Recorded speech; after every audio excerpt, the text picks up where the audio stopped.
ងាកមកមើលស្ថានភាពព្រំដែនកម្ពុជាថៃនៅតំបន់ភូមិជោគជ័យអូ3ជាន់គឺជាកន្លែងដែលសៀមគឺបានបណ្ដេញប្រជាពលរដ្ឋកម្ពុជាហើយនៅក្នុងថ្ងៃនេះដែរថ្ងៃទី10តុលា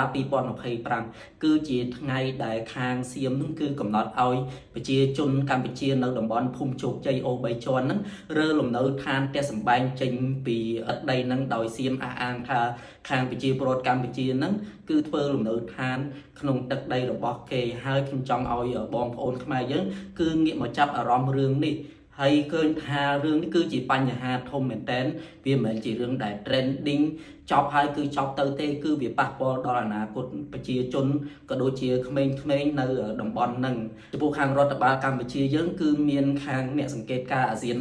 IOT ចុះទៅត្រួតពិនិត្យអញ្ចឹងឬយើង